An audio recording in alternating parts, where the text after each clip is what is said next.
Bonsoir à toutes et à tous, bienvenue sur Monaco Info, voici les titres de votre journal. Un JT au fort accent sportif, nous parlerons d'abord du Challenge Prince Albert II en aviron, une compétition malheureusement très perturbée par les conditions météorologiques. Avant les matchs de foot et de basket ce dimanche, nous ferons un point sur les différents enjeux pour nos équipes qui affrontent respectivement Montpellier et Paris. Direction ensuite le Sénégal, où une délégation monégasque du ministère des Relations extérieures et de la coopération est en mission pour renforcer les liens entre les deux États. Nous y rejoindrons Patricia Navarro sur place. Et puis, Radio Monaco émet désormais à New York. Une belle évolution de la radio monégasque. Nous serons avec son fondateur, Gildo Palanca Pastor. Et nous terminerons ce journal par une rencontre avec Peter Corneli. Vous le verrez, l'intérieur de la Roca Team est un véritable bourreau de travail. Le vent a soufflé fort aujourd'hui en Principauté alors que débutait la 18e édition du Challenge Prince Albert II. La célèbre compétition d'aviron a donc été fortement perturbée avant même le début de la course. Justin Hadel et Sylvain Pérumal ont suivi de très près les changements et adaptations de dernière minute. Des rafales à 70 km/h. Le vent souffle fort ce samedi matin en Principauté. Un problème pour le Challenge Prince Albert II. La mer est agitée. Quand nous arrivons à 9h30, une réunion d'urgence est en cours. Annulation ou adaptation, la décision doit être prise à 30 minutes du coup d'envoi initial. Finalement, l'événement est maintenu avec des ajustements. On a une grosse mer du sud qui vient et on a surtout des rafales de vent à 70 km/h qui viennent d'ouest. L'un et l'autre conjugués, ça fait des conditions de navigation très compliquées. Donc on a dû se réunir en urgence ce matin, faire un point sur ces conditions, faire un point sur les rameurs et leur retour, leurs propres expériences pour savoir comment ils se sentaient. Et donc on a pris la décision effectivement de changer notre programme, de commencer par les bateaux plus longs, c'est-à-dire le 4 de couple, qui permet de passer dans des conditions de vagues et de mer qui sont compliquées, et d'annuler les courses en solo, qui sont vraiment les courses les plus exposées, on va dire. Une adaptation du parcours est aussi effectuée. Le but est d'éviter de mettre les rameurs en danger. La sécurité est privilégiée. Même aguerris, certains n'aiment pas ces conditions. L'organisation scrutait les prévisions depuis plusieurs jours. Malgré tout, elle ne s'attendait pas à une situation telle. Les courses ont pu se dérouler, avec certes du retard. Demain, la compétition se poursuivra en espérant que la houle sera moins forte. 3 jours après sa belle victoire face à Olympiakos en Euroleague, la Roca Team joue ce dimanche en Betclic Elite face à son dauphin, le Paris Basket. Leader de son groupe en Eurocup, Paris est une équipe virevoltante, pleine de confiance qui peut poser beaucoup de problèmes aux hommes de Sacha Obradovic. L'entraîneur serbe et Alpha Diallo étaient au micro d'Anaïs Riu. I think it's going to be very difficult game, not just difficult. The team, Paris team, play very atypical basketball. I mean, it's hard to adjust, like on this type of game. Like you don't see this in EuroLeague. For me, like personally, it's easier to prepare the EuroLeague, game, than this kind of, opponent. I think, the style of the game doesn't fit, like too much, to us. No matter how much talent we possess, like they really run, good, and could cause us a lot of problems. We have to control the pace of the game, like if we run with them, up and down, I think they will have, more chances. So, like we have to be smart in a style of the game, controlling there, it's in transition, reduce this as much as possible. There are some ways, like of course, to do this, like I believe, we're gonna bring our heads, like to this game, not to think too much in front. I think we're ready. I think being ready and being prepared is better than being confident. When you're well prepared, you know what you're getting yourself into. So I think we're prepared, but I'll say confidence also. They're really good, really fast, and can make shots. So it's going to be imperative that whatever we do on the pick and roll, it's big. Some good wins under their belt, and I know they're going to be ready to play us. So we're definitely well rested and ready to play also from our last game. So I think we'll be ready. Le coup d'envoi de la rencontre sera donné à 19 h à Gaston-Médecin. Un peu plus tôt, ce dimanche après-midi à 15 h, ce sont les tribunes du stade Louis II qui vibreront au rythme de la Ligue 1. L'ASM reçoit Montpellier, 13e du championnat, avec la ferme intention de repartir de l'avant après sa défaite concédée à Paris la semaine dernière. Écoutez Alexander Golovin et Adi Hütter en conférence de presse.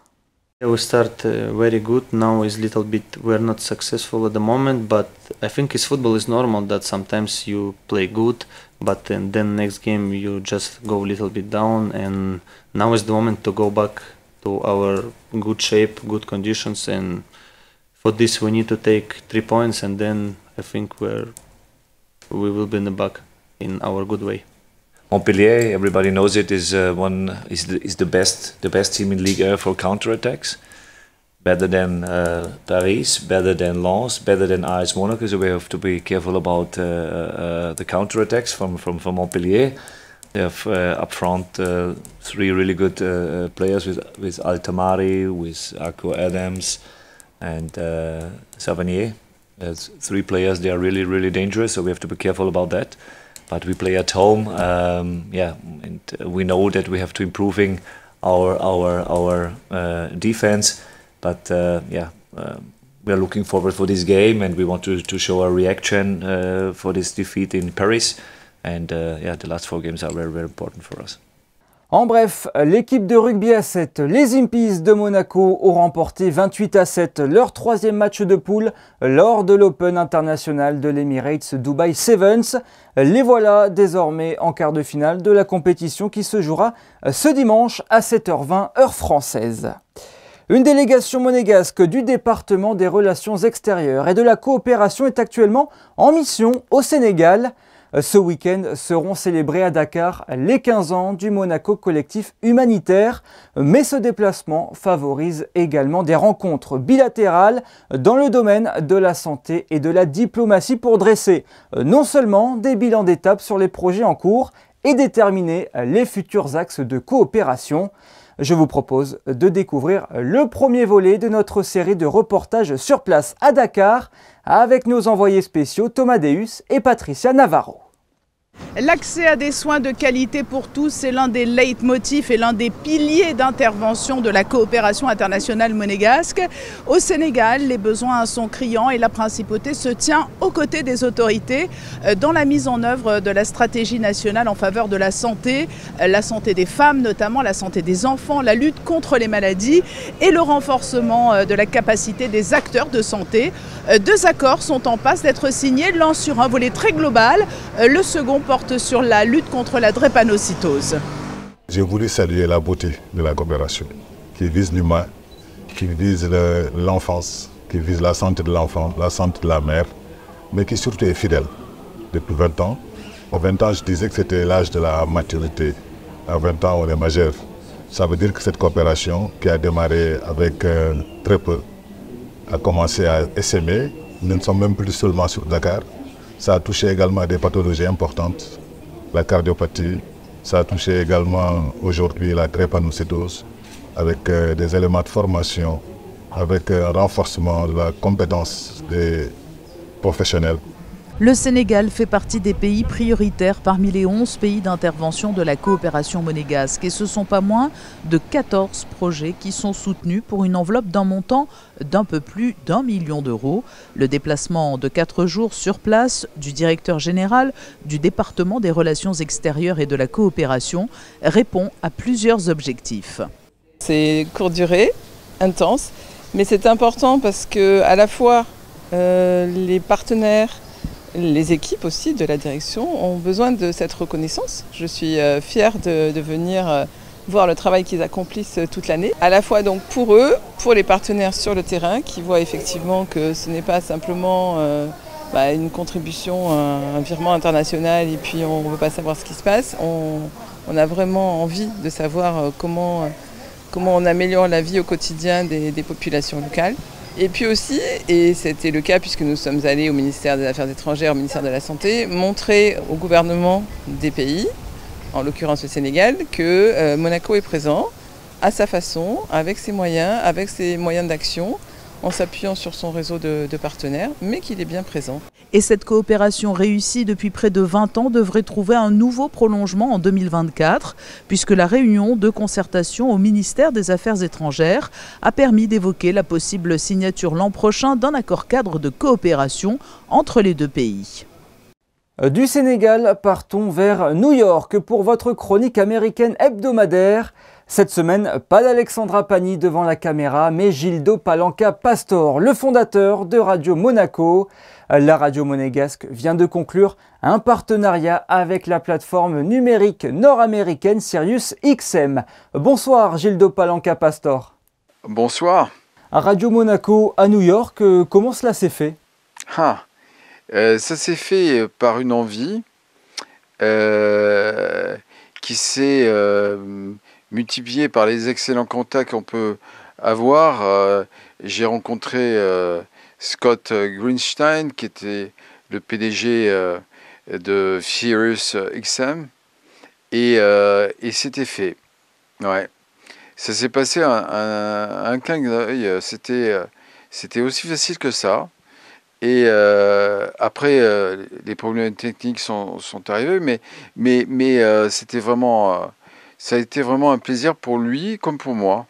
Et qu'est-ce que cela représente pour vous et pour Radio Monaco que d'être implanté à New York ? C'était là toute la difficulté. Est-ce que c'était notre radio en principauté ou est-ce que c'était une nouvelle radio qui allait vivre de New York ? Et en fait... non, ce n'est pas une radio de New York, c'est bien la radio de la principauté de Monaco qui émet, qui passe à l'antenne. Et c'était vraiment, ça m'a bien plu comme idée. Et tout ce qui se passe ici, c'est des extras. On a beaucoup de choses à dire et voilà, il y a des tout en langue anglaise l'après-midi, en langue française le matin.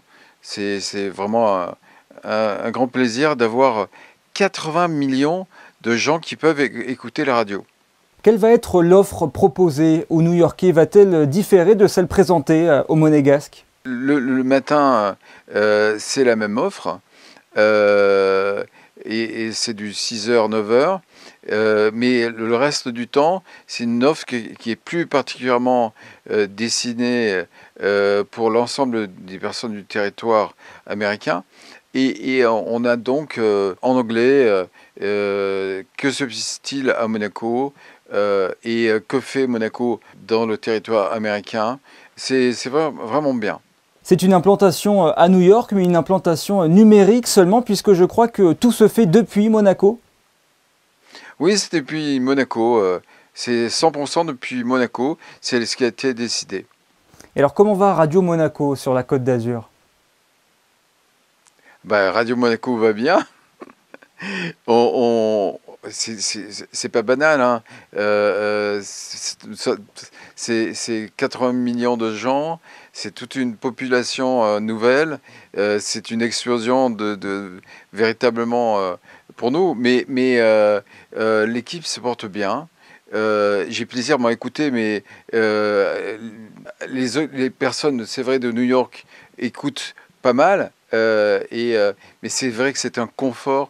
On se met dans sa voiture et on peut avoir super facilement Radio Monaco. C'est un luxe extraordinaire. Est-ce qu'un déploiement vers d'autres régions du monde peut-il être envisagé ? Vous savez, je pense pas. On a eu la chance d'avoir Son Altesse Grace Kelly, et c'est pour ça que on a autant d'audience. Je crois qu'il faut lui rendre hommage et rendre hommage à son fils. Et voilà, c'est je crois pour ça que les gens nous aiment bien. Et Scott Greenstein, de PDG de SiriusXM, nous a aimés dès le départ. Merci beaucoup, Gildo Pastor, d'avoir été avec nous. Merci. Vous connaissez peut-être la saga Madagascar, 6 films d'animation comique qui racontent la vie d'animaux d'un zoo de New York. L'univers du premier film a été adapté sur les planches. Madagascar The Musical est en tournée en Europe avec une première date hier soir au Grimaldi Forum à Monaco. Frédéric Elion et Lionel Bernardi y étaient.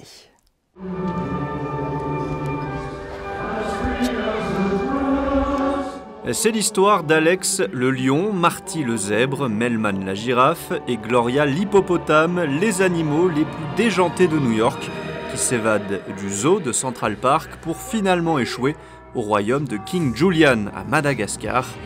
Madagascar The Musical, c'est une comédie musicale adaptée du film de DreamWorks, dont la tournée européenne a débuté hier soir à Monaco.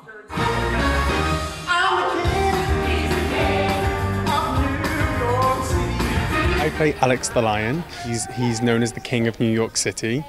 He is fun-loving, very confident, and it's interesting to see. I mean, as a lion, his best friend is a zebra. So when he goes to the wild, his natural instincts start to come in, and then you kind of see his relationship getting kind of.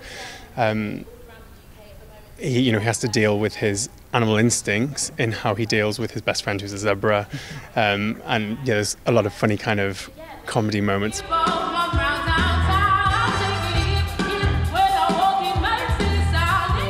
Gloria is the hippo Madagascar, the musical. She's exactly like the film adaptation, but she's super sassy, super fun, she's super flirty, but also she's the only female of the group, of her with Marty and Alex and Melman, so she's got that like only girl energy, but also she's the ruler of the group really, but she lets Alex have his shine, but she also takes the moment of being the leader. And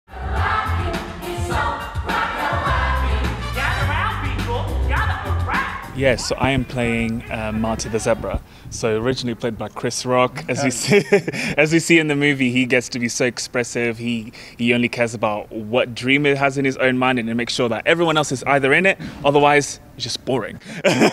And I think that's just a very lovely thing. It's just a message to take on, to be able to like just have fun all the time. Madagascar the Musical, c'est une vraie performance artistique, mais aussi physique. Si vous avez raté la première hier soir au Grimaldi Forum, vous avez 2 sessions de rattrapage, ce soir à 19h30 et demain dimanche à 15h. Par son professionnalisme et sa gentillesse, Peter Corneli fait déjà partie des chouchous du public de Gaston Médecin, alors qu'il n'est arrivé que cet été sur le Rocher. Nous avons été à la rencontre de l'intérieur de la Roca Team pour le connaître un peu mieux. Et d'ailleurs, doit-on l'appeler Petre ou Peter ? Il vous donne la réponse.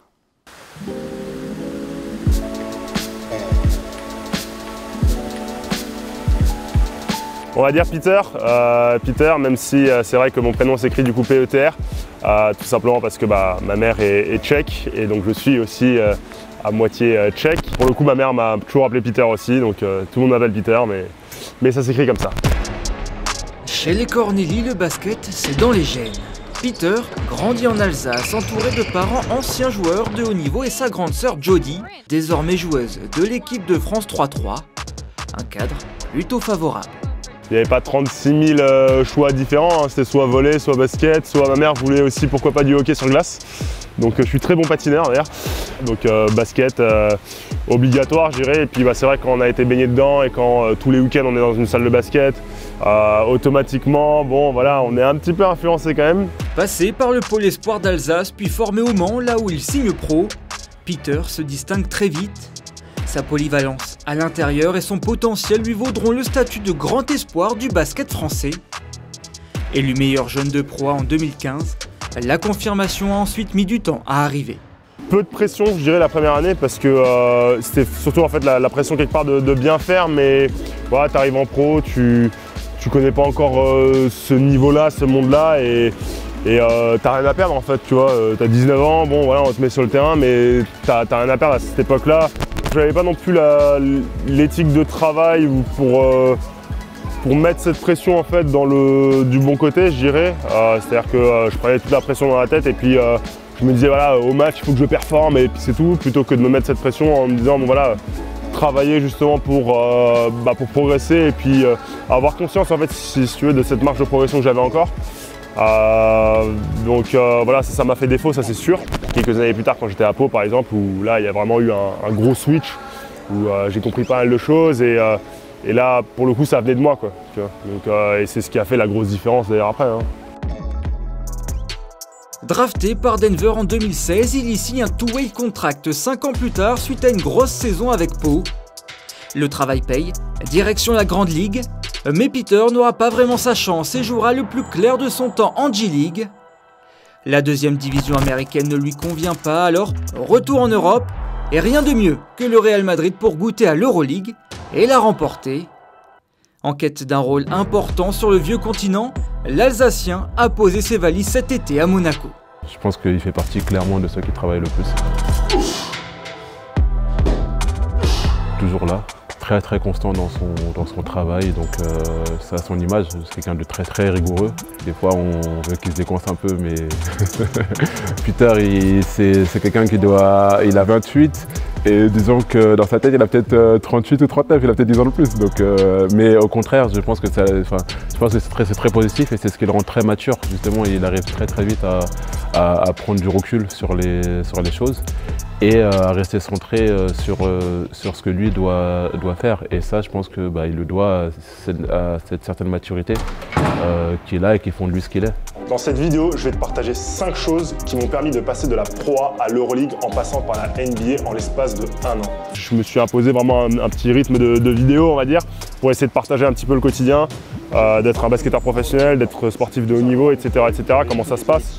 Je pense qu'il y a beaucoup de jeunes qui s'identifient à ça, qui veulent justement devenir basketteur pro, qui veulent devenir footballeur pro, professionnel, peu importe. Créer un game plan est la première étape pour atteindre un objectif. Donc prends ta feuille, écris tes objectifs et mets en place des actions simples à réaliser chaque jour. C'est important, je pense, de donner aussi un petit peu ce qu'il faut déjà d'une pour y arriver, mais aussi en quoi consiste finalement ce métier dans la vie de tous les jours.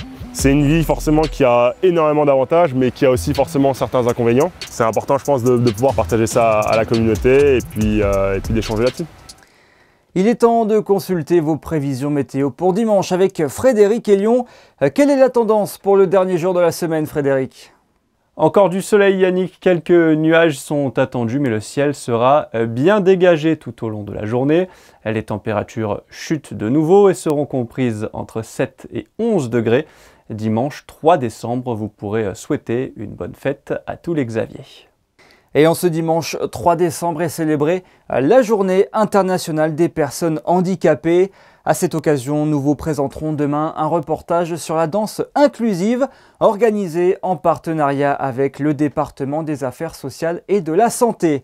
Je vous donne rendez-vous donc demain à 18h30 pour votre édition du dimanche. Terminons ce journal avec les photos de Stéphane Dana qui a immortalisé la rencontre du top 12 de gym entre Monaco et Tremblay. Nous y reviendrons demain. Passez une excellente soirée.